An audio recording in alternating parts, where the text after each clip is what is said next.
मेरे वीरो अच मेरी कहानी मैं सोफिया दा राजा नशे च मेरी रानी रानी पानी नीनी तोंदी जदों ठीक सी बनोंदी घट घट खिंची जोंदी मैं खुद को भगवान समझने लगा था। ये अल्फाज हैं दौरे हाजिर के मकबूल तरीन रैपर गुलकार हनी सिंह के, जिन्होंने अपने करियर में वो अरूज देखा जो इतनी कम उम्री और कम वक्त में किसी और गुलकार को देखना नसीब न हुआ। दौलत और शोहरत की बुछाड़ होने पर हनी सिंह गुरूर में मुब्तला हो गए और उन्हें ये लगा कि उन जैसा दूसरा भारत में क्या पूरी दुनिया में नहीं। लेकिन जल्द ही कुदरत ने उन्हें इस गुरूर की इस कदर भयानक सजा दी कि वो कई साल तक इंडस्ट्री से गायब रहे और ऐसी खतरनाक बीमारी में मुब्तला हो गए जिसमें उन्होंने कई बार अपनी जान लेने की कोशिश की। किस तरह दुनिया के साथ बड़े डॉक्टर्स ने उनकी जान बचाने की कोशिश की। शाहरुख खान और दीपिका पादुकोण किस तरह गुलकार की मदद करने में पेश रही। दौलत और शोहरत का नशा किस तरह हनी सिंह को मौत के करीब ले गया, ये सब हम बताएंगे आज की इस वीडियो में। सारे मेरे कोई कमे जावे ना रोटी पानी खावे ना कोरी कोरी कुड़िया कोई बुलावे ना कुड़िया नी तेरे।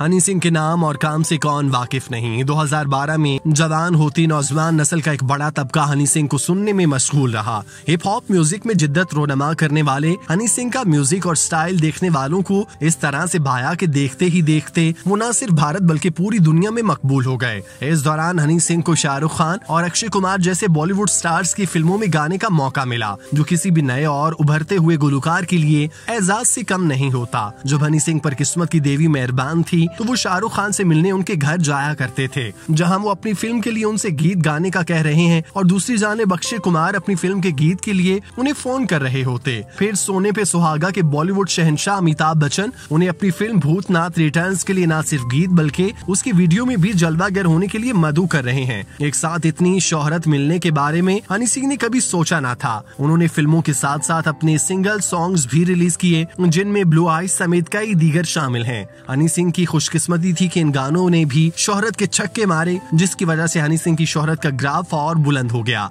इस मकाम पर हनी सिंह को महसूस होने लगा जैसे वो कोई गैर मामूली गुलकार हैं, जिसको हर कोई अपनी फिल्म में लेना चाह रहा है। कहा जाता है कि 2012 से लेकर 15 तक हनी सिंह बॉलीवुड के सबसे ज्यादा मुआवजा लेने वाले गुलकार थे। वो एक गीत का 15 लाख रुपए चार्ज कर रहे थे, जो उस वक्त किसी भी गुलकार के लिए बहुत ज्यादा था। चूँकि वो इन डिमांड थे और लोग उन्हें सुनना पसंद करते थे, तो डायरेक्टर उन्हें मुंह मांगा मुआवजा देने में कोई झिझक महसूस नहीं करते, क्योंकि उनको मालूम था कि उन्होंने 15 लाख के बदले में करोड़ों कमा लेने हैं। हनी सिंह जब अपने करियर की पीक पर थे तो उन्होंने खुद को भगवान समझना शुरू कर दिया। उन्हें ये लगा शायद वो गुलकारी के अलावा अदाकारी भी कर सकते हैं। इस मकसद के लिए उन्होंने फिल्मों में अदाकारी शुरू की। उनकी एक फिल्म नाकाम हुई तो उन्होंने इस चीज से सीखने की बजाय अपनी कोशिशें जारी रखी। लेकिन फिर उनके साथ वो हुआ जो हर गुरूर परवर शख्स के साथ किस्मत एक बार जरूर करती है, उसे आसमान की बुलंदियों से उठाकर जमीन पर पटक दिया। तब हनी सिंह को महसूस हुआ वो तो महज एक खाकी हैं और खुद को न जाने क्या समझ बैठे हैं।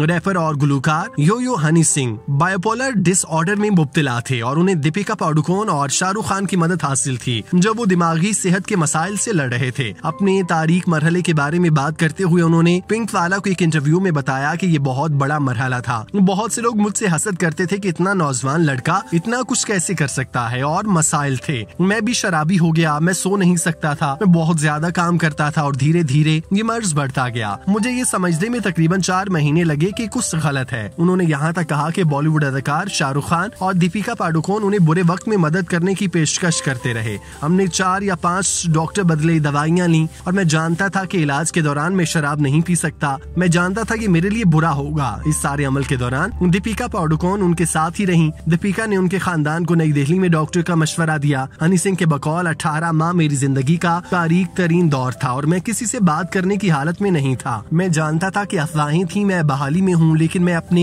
नोएडा के घर में था। सच तो ये है कि मैं बाइपोलर डिसऑर्डर का शिकार था। ये 18 माह तक जारी रहा। इस दौरान मैंने 4 डॉक्टर बदले, दवाइयाँ काम नहीं कर रही थी, पागलपन हो रहा था। हनी सिंह के मुताबिक उन्हें शराब नोशी के बायस इस्लाही सेंटर नहीं भेजा गया था, वो अपने घर में ही थे। उन्होंने कहा कि ज़हनी तनाव की बीमारी का शिकार था और शराब नोशी से उसमें मजीद इजाफा हुआ। इस बीमारी में मुब्तला होने के बाद दवाइयाँ असर नहीं कर रही थी, जिसकी वजह से 4 मुआलिज तब्दील किए, इसके बावजूद डिप्रेशन होने लगा। हनी सिंह का कहना था कि सूरज गुरूब होने के बाद अपनी ही फैमिली के लोगों से डरता था। यही वजह है कि खुद को एक कमरे में बंद कर दिया और महीनों तक बाल ही नहीं कटवाए, लेकिन अब मैं मुकम्मल तौर पर ठीक हो चुका हूँ।